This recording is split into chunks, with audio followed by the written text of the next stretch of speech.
Hello, everyone. Welcome to Barca News. It is January 4th, 2025, and Barcelona are through to the next round, which would be the round of 16 of the Copa del Rey after defeating UD Barbastro 0-4 a few moments ago. This is the post-match live analysis. We have a lot to discuss, so let's begin.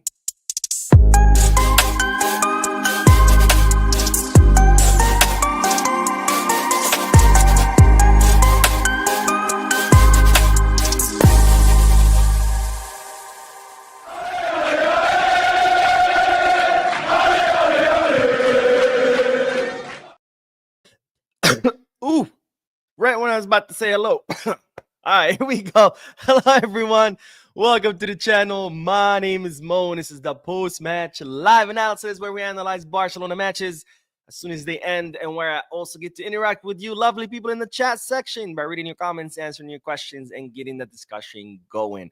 Today, we're going to be talking about the Copa del Rey because, ladies and gentlemen, Barcelona are through to the round of 16 after defeating Unión Deportiva Barbastro in the round of 32, 0-4, in what was pretty much a walk in the park for Barcelona, right? Pretty easy match against a fourth division team. This is a team lower than even Barca Athletic. So an incredibly easy match where Barcelona dominated. I think the possession was something like 80% for Barcelona. And they did so without breaking a sweat. Because again, pretty easy match where Barbastro didn't really have anything to offer. And Barcelona were able to pull this victory with 2 goals of Lewandowski, a goal by Eric Garcia, and a goal from Pablo Torre. Now, these matches are very difficult to analyze, to be honest. I'm not going to lie to you. I'm not going to sit here and just pull things out of my butt. Pretty difficult to analyze because, again, it's an incredibly inferior opponent, an opponent that you're not really going to be facing someone at that level in other competitions, definitely not in La Liga, definitely not in Champions League, and even in the Copa del Rey. From now on, we're not going to be facing opponents that's going to be this easy, so you really cannot take that many conclusions out of this match. Now, of course, it's very important that we got the win. It's important that we're through to the next round, but again, overall, there's not many conclusions that you can get out of this match because, can you say, oh, we're out of the crisis? Not really. Again, fourth division team. Can we say, oh, Barcelona is back? Again, not really. This is a fourth division team. But Barcelona did what they were supposed to do. This is what you expect from Barcelona when they face against a much more inferior team, to not let the other team be more intense than them, which Barcelona didn't do. Barcelona were not playing at 100% intensity because the match did not require it. And they didn't allow UD Barbastro to be more intense than them. So that was very important. And also you expect from Barcelona to be able to, close the game off in the first half. And that's exactly what happened with the 2 goals that Barcelona scored in the first half.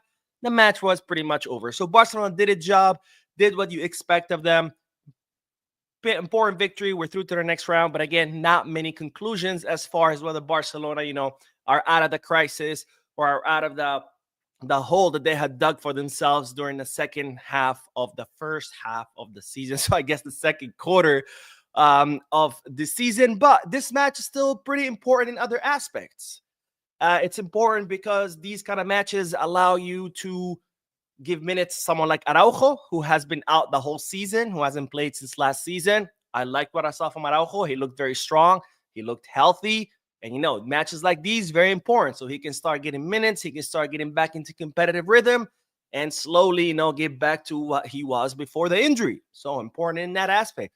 It's also important to give players like Eric Garcia, Pablo Torre, Frankie de Jong, players who have been spending a lot of time on the bench. It's important. These matches are important for them because they can play a full match.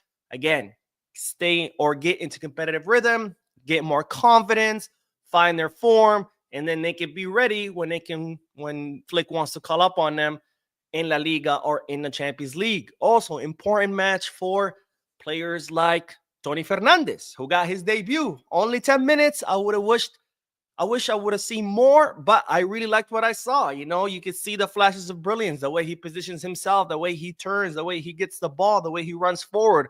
I really like what I saw from Tony Fernandez. Again, not a lot because he only played it 10 minutes. He only touched the ball a few times.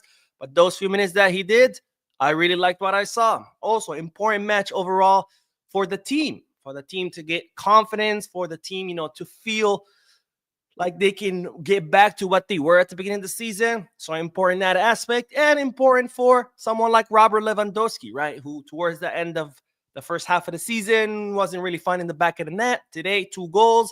And that's very important for strikers, because when strikers go on a drought, when they can't score goals, once they get that 1 goal out of the way, then their scoring ability comes back. So hopefully these 2 goals for Lewandowski will help him find the back of the net again. So in those aspects, this match was very important to get the team confident, to get players who don't get minutes to play again, to get opportunities like for players like Tony Fernandez, and of course, players who were injured also to get them back into competitive rhythm. So very important that aspect. But again, not many conclusions as far as the overall performance of the team, because again, this is a 4th division team. Let's not start celebrating that Barcelona's back and we're going to win the treble. Let's take it easy. We'll see how Barcelona will do against Athletic Club de Bilbao on January 8th in the Spanish Super Cup. Now, some players that I really like today. Pablo Torre. I think this was the best match of Pablo Torre this season. This was one of those matches where he was very, very active, all over the field, up, down, right to the left, coming back to help with the defense, attacking. He even got to score a goal, all by merits of him. Yes, the goalie made a mistake. He passed the ball to him, but had Pablo Torre not read the play, had Pablo Torre not positioned himself in the right position, that mistake wouldn't have mattered to begin with. So still pretty all merits of Pablo Torre. Excellent, excellent match by him. Eddie Garcia, I really liked him in the defensive midfield position. I think he also had a really good match. Again, let's keep it in mind that UD Barbastro is a 4th division team, but nonetheless, the 2 of them really impressed me a lot. Ansu Fati. We have to talk about Ansu Fati because at this point, I think we can confidently say that he's finished. I think Ansu Fati is definitely finished. Look at Fermin Lopez, for example. Fermin Lopez did not have a good match. And yet, despite not being Fermin Lopez's day, you see 2 different players, right? 2 players who had bad matches, but you still see 2 different players. You see Fermin Lopez, constantly running after the ball, fighting for every ball, putting pressure, trying things. He's trying. He's giving it his all. Things weren't working out for him, but he was still giving it his all. Ansu Fati, not only were things not working out for him, but he looked like, I don't know, like he was Messi playing a friendly match against a team of middle schoolers. Like, I don't have to try. I'll just jog a little bit here, jog a little bit there. Oh, did it work out? It's okay. Maybe the next one worked. Like, completely devoid of any kind of intensity, completely devoid of any kind of ambition. At this point, I think we can confidently say that Ansu is finished, which is a shame because I was one of those people who were always saying, I hope Ansu comes back. I hope Ansu comes back. He's an academy graduate. He's been in Barcelona most of his life. He showed us a lot of promise when he got promoted to the first team. Injuries weren't kind to him, but that's okay. He can come back. And at this point, I mean, to come out and play against a 4th division the way Ansu Fati played, again, I think he's done. I mean, the same way we can say, yeah, Pablo Torre and Eric Garcia had great matches, but also, don't overthink it because they were playing against much more inferior team. With Ansu Fati, keeping that in mind, it's actually the opposite, right? Like the fact that you played that badly against a 4th division team, it tells me that you have just nothing to offer when it's going to come, in La Liga or Champions League against much more difficult opponents. Pretty sad, but it's the reality. But anyways, overall, positive result, 0-4. Barcelona did its job. They dominated. They won. Pretty easy win against a much more inferior team. We get through to the next round, the round of 16, where I'm sure we'll start facing more difficult opponents. And again, not many conclusions to come up with because it was such an inferior team. The only conclusion we can say is the project is going in the right direction. Why do I say that? Because let's not forget, last season, we faced the same exact opponent, UD Barbastro, in the round of 32. We barely won. They almost eliminated us. It was 2 to Barbastro, 3 to Barcelona, and the 3rd goal was a penalty by Robert Lewandowski. So, for people who still think that Xavi was a good coach, same opponent, same squad, when I mean Barcelona, completely 2 different results. Under Xavi, We barely pulled through a victory by 1 goal. They almost eliminated us. Today, the team won 0-4 without even breaking a sweat. Like most of the time, Barcelona looked like they were just walking on the field.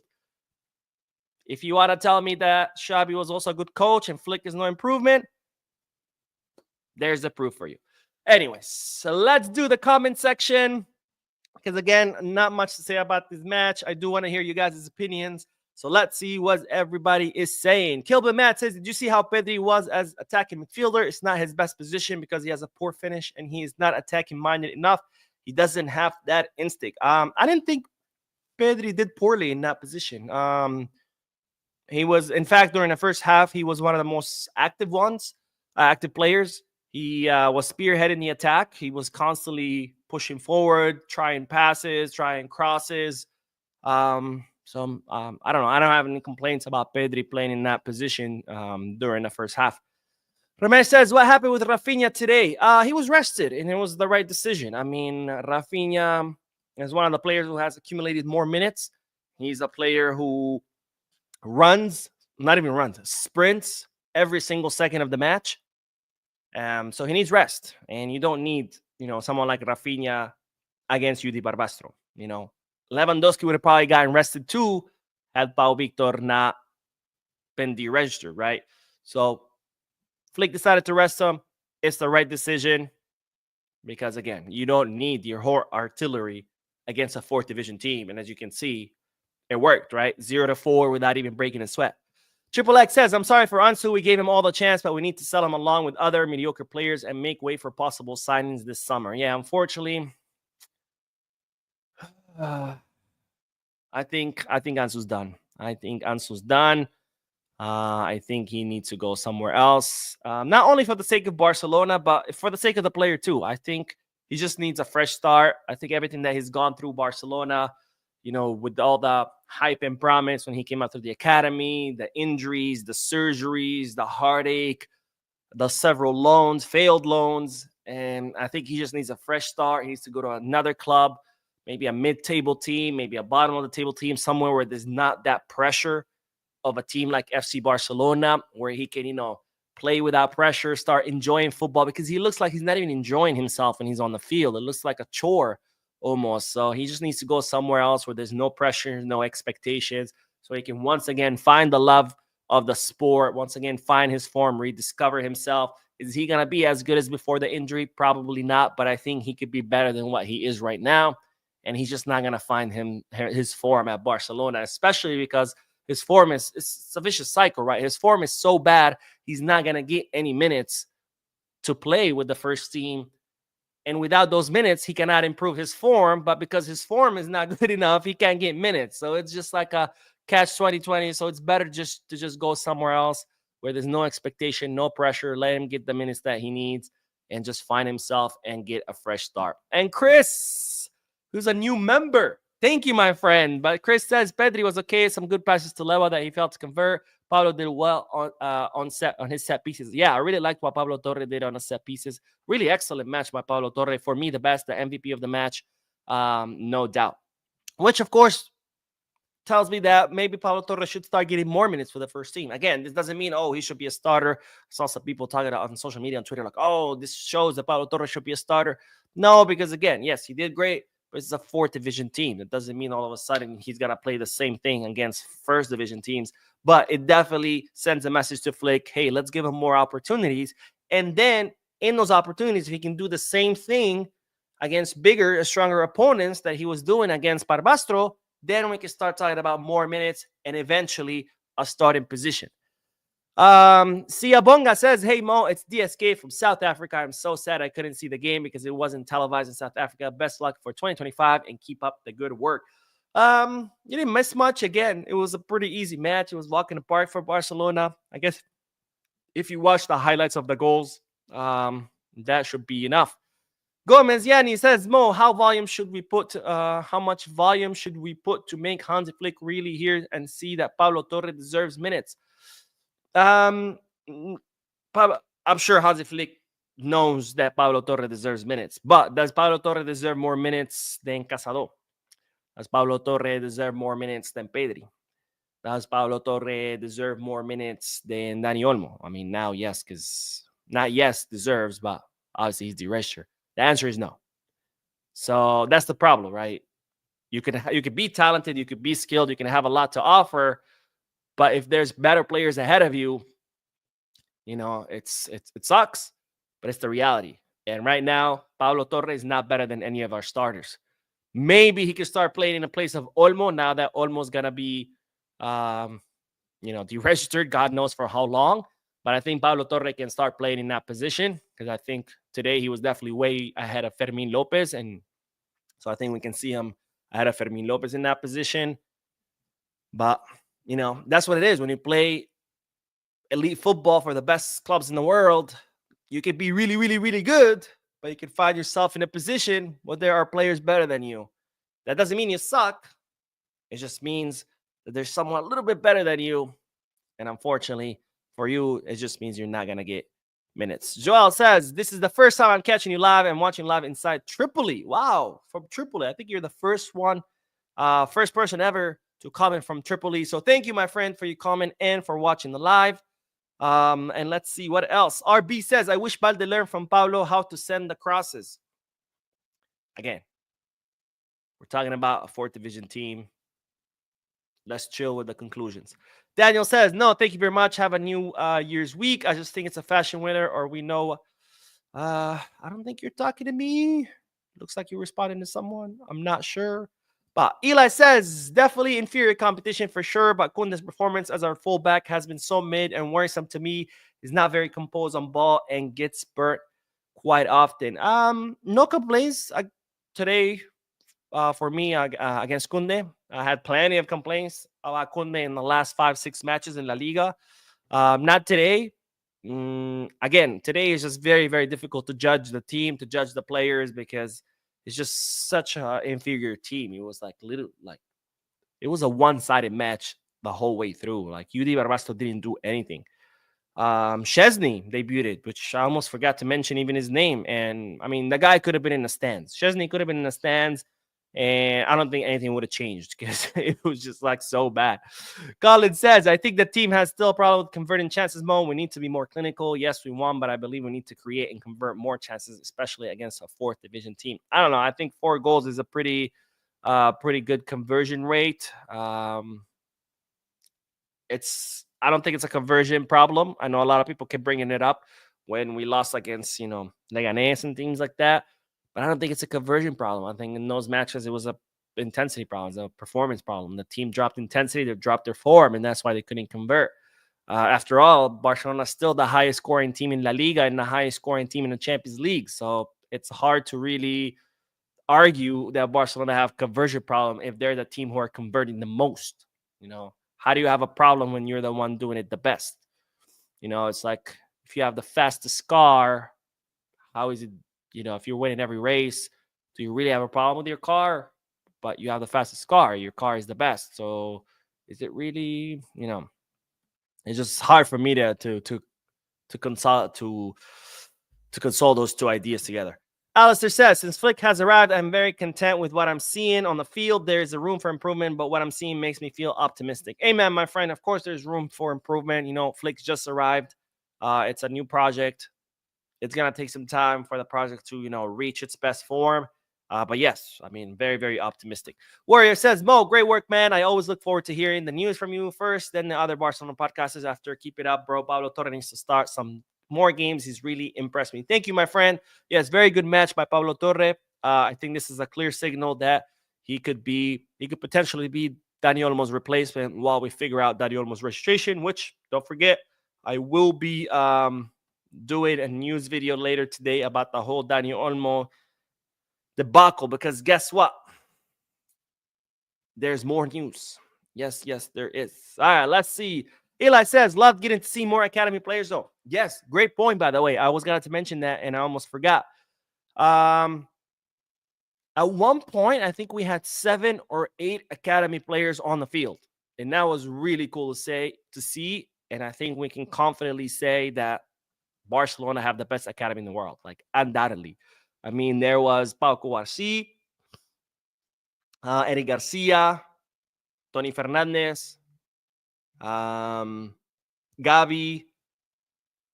It was Fermin Lopez, Ansu Fati, and then there was somewhere else.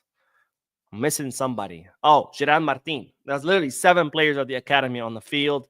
To see that in a team as big as Barcelona is extremely, extremely rare. You might see that with smaller teams because they have to. They don't have money to sign players, so they have to rely heavily on their academies. But to see a team as big as Barcelona, I don't think there's any other big team that has that many players of their academies on their first team. You just don't see it. Madrid, 99.9% of their squad is bought, right? Manchester City, Arsenal, Liverpool, Bayern, all these, they might have 1 or 2 good academy players in their first team, but most of their squads are made up of players they sign. Barcelona is the opposite. And that's something to be proud of, to be honest, because not only are we producing players good enough for the first team, but we're producing players who are some of the best in the entire world. And to produce so many, every academy can, produce 1, 2, 3 great players. But for La Masia is just like player after player after player after player. It is just insanity. The amount of great players, not good players, not okay players, no, great freaking players, the amount of great players. And I mean, to think that an academy like La Masia produced the likes of Xavi, Iniesta, Busquets, Messi, and you're like, all right, well, that's it. Like, there's no way this academy can keep doing this. And 10 years later, we have Lamine, we have Kouarsi. Like, it's just insanity. It's absolute insanity. The best academy in the world, no doubt. Like, I can confidently say that. Man says, Frankie de Jong, this match looked solid and only progressed forward and helped Barcelona attack way more. Yeah, I guess it was better. But again, I guess a 4th division team, I wouldn't be holding my breath. I would want to see Frankie do what he did today against 1st division teams. I mean, you expect a player who costs as much as Frankie and who gets paid as much as Frankie and who has experience as much as Frankie to do well against a 4th division team. I mean, did you see their stadium? Their stadium was just the pitch. Oh my God, I've seen parks with better grass than that stadium. So you expect a player of that caliber to at least do okay. So I wouldn't be celebrating too much. Warrior Wolf, Messiah says, what do you think about Tony Fernandez? So I said it a few moments ago. I really liked what I saw. It was only 10 minutes. He only touched the ball a few times. But in those few times, I saw sparks. I mean, the way he positions himself, the way he turns, the way he receives the ball, the way he pushes forward. I mean, I really, really, really like what I saw. Again, very little because it's very few minutes, very few touches. But he left me wanting more. And I like that. Let's see. Warrior says, Mo, I forgot to type. Can you shout out my country, Trinidad and Tobago? Yes, my friend. Shout out to Trinidad and Tobago. But please, please do not spam the chat section. Sometimes, not today, but sometimes I have a software that monitors the chat. And if you keep spamming, the software will automatically block you. So please, for your own sake, do not spam the chat section. Shazib says the opponent fans were shouting, where is Olmo after 4-0? My question is, where is the goal? I did not hear it, but I mean, who cares? What a UD Barbastro. Who the fuck is UD Barbastro? But anyways, that is all, my friends. Thank you so much for tuning in. For your likes, your comments, your subscriptions. I will be uploading a news video later today, so stay tuned to the channel. Don't forget to hit the like button, subscribe to the channel, drop a comment. And of course, as always, Barca. Barça.